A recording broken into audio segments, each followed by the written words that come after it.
Hey there, everybody. It is me, Tammy, and over there is Ms. Kathy Kathy. Braxton. Hey, everybody.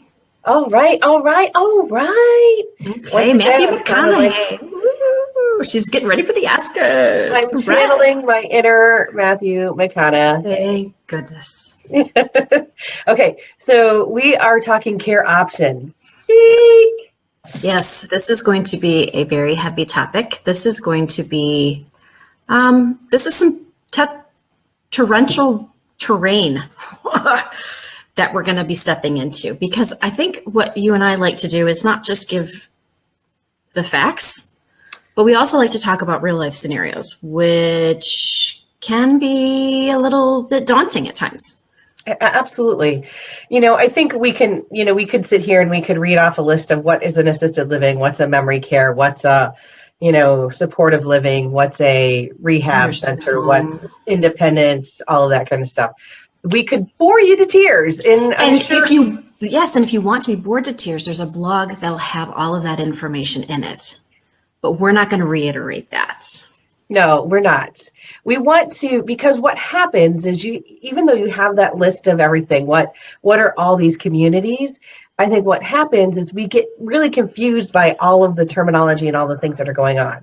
So I think what happens is everybody's circumstances are unique and unique Absolutely. to them. So there's nothing that's out there that's one size fits all. So I think that's an important thing to constantly remember through this whole process. So if you're right now looking to place someone, you need to really think about what, my situation's unique, and looking at finding the right thing for you and your family. And I think what makes the situation unique is two-sided, and we always have to continually remind ourselves of this. It's the person that you're caring for, and it's you as that caregiver. Both sides are equally as important when it comes to deciding and figuring out how unique your situation is. You are you, and the person you're caring for is them, and there is no duplicate in the world like the two of you together as a pair or as a family. And so there is no one size fits all. And what works for your neighbor and works for the woman that goes to church with you and works for your daughter-in-law or works for a friend that you work with isn't going to necessarily work for you. And there should never be any shame or embarrassment about the fact that different care options and living arrangements are going to work for you. Stick in your mind and continue to remember it's about the person you're caring for, but it's also about you. Yeah, this just kind of came to me. So walk with me for just a minute. So I am almost 50, and I have two sisters that are, one's 18 years older than me and one is 16 years older than me. And my mom passed away about 3 years ago. We were really fortunate because of the amount of money my dad had left to my mom, and the fact that she still wanted to stay in her home, and we were able to bring in the care that was needed for her.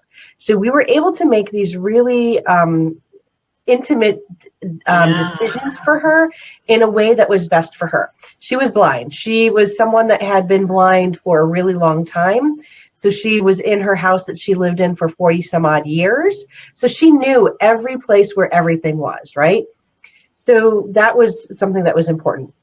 My sister was able to stay with her about 6 to 8 hours every day, most of the day that she was there. So she was able to be there for her, and then when time came, we brought in hospice, and we didn't need 24-hour care for her.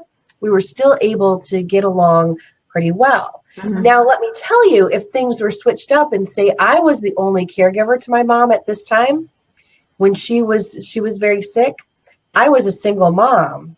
Yeah. And I was a single mom to some kids. That's what happens when you're a single mom. Right. Yeah.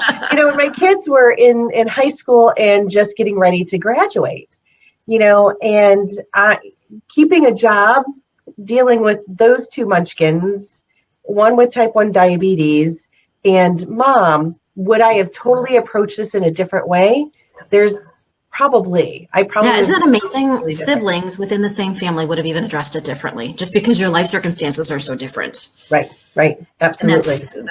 I think that's really, really important to remember. I think one of the things that you and I've talked a lot about, we keep going back to this. I love this. I'm a believer in Maslow's hierarchy of needs. I really believe that if you've not met, a basic need, you can't move up that chain, those tiers. And I think, I had an example that I wanted to talk about regarding a family that I went in and did some in-home care with. And I would say at the very bottom level, well, physiological needs were being met. The gentleman that had dementia in the home, he was being fed. He was kept warm. He was kept clean. He was kept dry. But when you move up to the next tier of safety, that was absolutely not being met according to my standards. There were a lot of things happening in that home where they were a safety risk to him. And interestingly enough, they were such a safety risk to him. And the primary caregiver, his wife, was absolutely unwilling to shift away from those things. One of those were area rugs. She loved her area rugs, loved them everywhere. I counted them at one point in time. It was above 30 at one point in time I counted. Her desire was to keep her house as clean as possible. She knew that they wouldn't be living there forever. She wanted to keep the carpets clean. But what was happening is the area rugs were a serious safety hazard for this gentleman. So in order to allow for him to remain in the home and for her to have her area rugs, he was only allowed to stay in the kitchen. So this is when using that Maslow's hierarchy of needs can be, I think, a very helpful tool if you're trying to figure out is everyone's needs being met. And in this particular family, I would say we were stopping at safety needs right there. That's where I got stuck. And being in that home, helping to care for him and try to bring him love and belonging, trying to bring him senses of purpose, they were very limited opportunities because I was so stuck at that one level, because his ability to move around the house was so limited. Right. He was almost imprisoned in his own home because Yes. of the, with the area rugs making it so hard to move him from place to place. So I think it's important to look at, so many different things, and I think one of the other things that we need to look at as family members is, what are you comfortable doing in regards to care? So, and I think physical care is something that's very personal to every person, Yes. right? I remember when I was a marketing director that I would have, especially sons would say, hey, this is something I can't do. I cannot do physical care of mom. I need to either find a full-time caregiver that can do these things, or put her into, or place her into an environment that is conducive for her to have that care. Exactly. But I think it's really important for you to know prior to going into a caregiving situation that you wish to take on yourself, are you able to do that physical care? And that could mean giving someone a shower, giving someone a bath, taking someone to the toilet, getting someone dressed. I know when I would go home, my sisters would have nothing to do with getting my mom dressed. They're like, you go in there, you do it. I'm like, okay, no big deal. So I would go in, I would go help mom get dressed. So everybody has their own comfort level with these things, and you need to understand those very, very well. And you have to be okay with that. Yeah. I mean, just be okay with it. That is what it is. And you can't hold yourself next to other people's standards and then judge what you're doing as right or wrong, or what other people are doing are right or wrong. I think the other main component to this is keep the dialogue open. I cannot tell you how many family members, how many homes I've walked into where I've talked to the caregivers and they've said, this isn't working for me. And then I've talked to the person that they're caring for and they said, this isn't working for me. But they're remaining in that same environment because they're not communicating. Yeah. And that communication is key. I mean, I think there are so many things that are keeping people from being emotionally honest with each other, especially in families. I know that that's such a difficult thing to do, is to be emotionally honest and say, this isn't working for me. It's not about you, it's about me. And let me tell you why. We're so afraid we're going to hurt someone's feelings. We're going to rub someone wrong. People are afraid of retribution. But I think keeping those lines of communication open and focusing on being emotionally honest with what you can do, what you feel comfortable doing, what you want to do. Because here's the other thing I think that's interesting is when we look at a shift in an environment, I loved that word that you used, we've talked to people in support group where they've said, now that my mom lives in this memory care unit, I'm the daughter again. Yes, yes. And that is an amazing thing. I think we forget so much because if we're entrenched in the caregiving in our own homes, we become the caregiver 24/7. We can never turn that off. And the relationship that you once had or that you want to have, because the remaining years are few, is dwindling. Yeah, I've seen more times than not where, a caregiving situation is happening, and maybe it is, maybe it's a daughter with their mom. And what happens is that relationship deteriorates because of what's happening in that caregiving situation. But as soon as we find something that's more appropriate for everyone involved, then that relationship can actually repair itself. Right. I've had many husbands say, you know what, I get to be the husband again. And because it's a totally different thing than what we sign up as a husband, right? You sign up to be a husband or a wife to someone is much different than what that caregiving role is. Totally different. It is. And I think it's really important for caregivers to not be upset or ashamed or feel judged if they can't handle something like that. That's perfectly okay. It's perfectly normal. We each have our own thresholds, I guess. Yeah, maybe that's a good term. So we haven't really talked about what's out there in care options, and I think oftentimes people are afraid of them. We have a lot of these commercials that are on TV. The lawyer, the hammers, laid down on that commercial. We're gonna get them, and I'm not going to say that's not needed. It is needed, but that frightens so many people because there's some really great care options out there and some really great communities. You have to do your homework. And I think like Kathy's saying is your homework needs to start with yourself as the caregiver. And it also has to start with that person that you're caring for, really understanding what they need and what they want, and continue to have that conversation with them for as long as you can have that conversation. So I have a question for you. I have a question and then I want to say something. Yes. Okay. So how do you feel about this comment? I've heard this several times. Okay. If I put her in one of those places, she'll just die. So I would like for us to redact that statement from all conversations moving forward. There's another one that I'd like to redact is I promised her. Yes, that was what I was going to bring up. So number one, I'm gonna caution everybody right now. Don't promise anything. Anything? No. It's a big yes. Yeah. Don't promise anything because here's the thing. And this happens. I see this. I mean, I see it a lot in marriages. Well, I promised him. We promised each other we would never put each other in a nursing home. Okay, that's one of the stupidest promises that you could ever make. I'm sorry if you guys want to put the comments in there. It's okay. We told them it was going to get rough.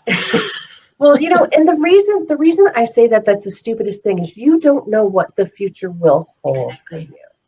And the thing is, we're making a promise that is something that we may have to break, right? Well, and those promises, the ones we've heard, the spouses that we've heard say that, are basing that promise on a uneducated ideation of what community and environments are out there that can help. Well, I also think it's part of the nursing homes, we lock them up and let them die. Okay, that's not what we do anymore. Well, I think you might get mad at me at this one. I think when it comes to spouses, when spouses have a tough time with this and they say, I promise, I think it's bound into that whole agreement that you take when you get up there and you pledge your love and loyalty to this person, because the vows are till death do us part, in sickness and in health and all these things, right.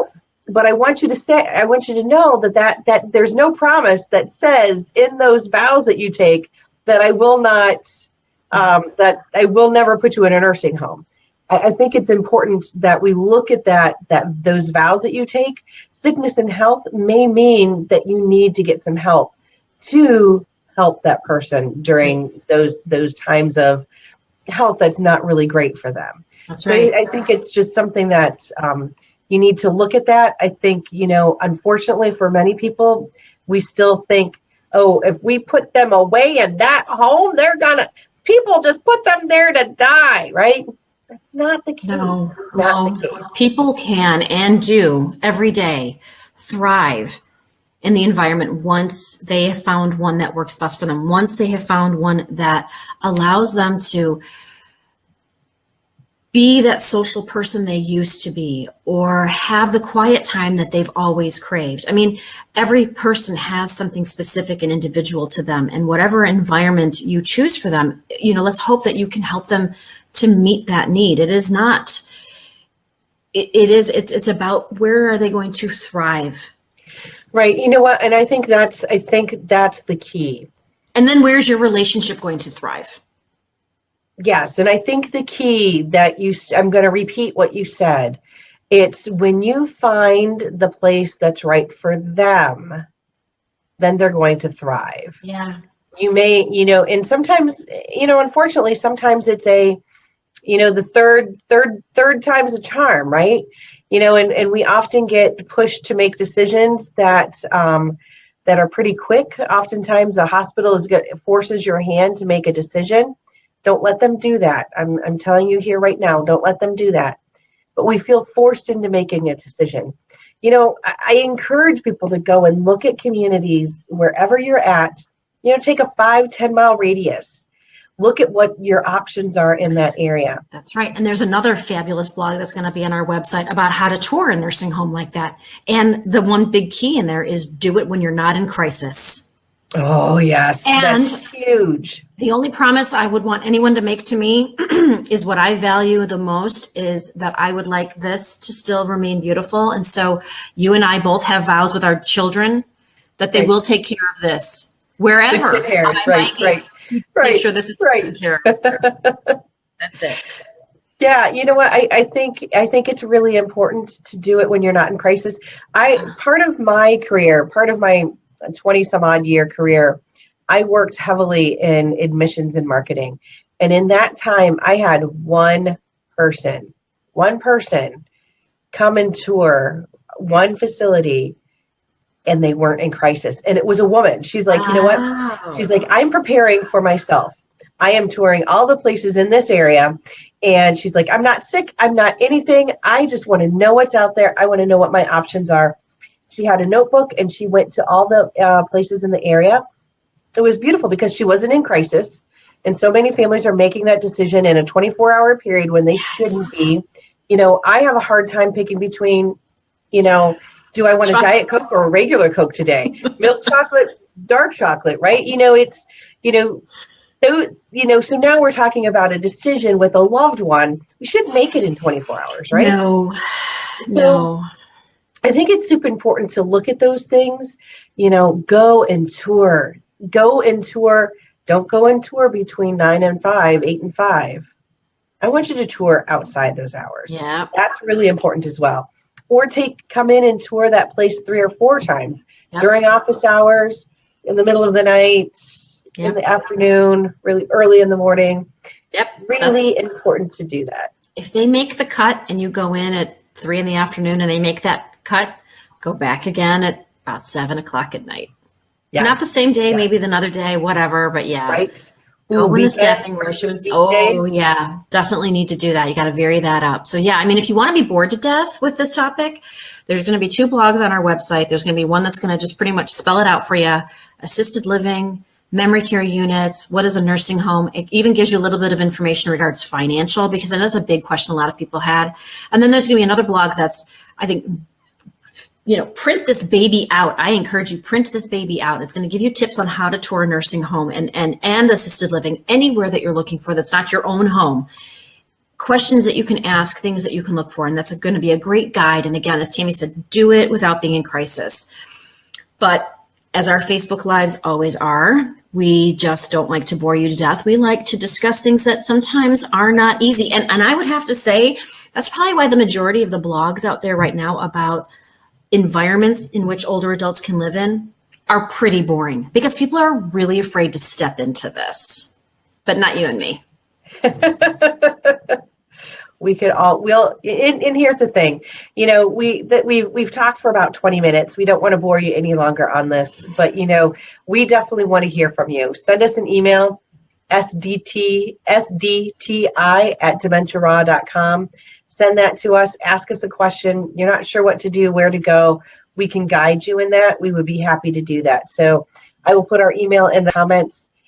You can always go to our website. There's places there that you can make comments. And then you can also, on Facebook here, you can leave us a comment, a direct message as well.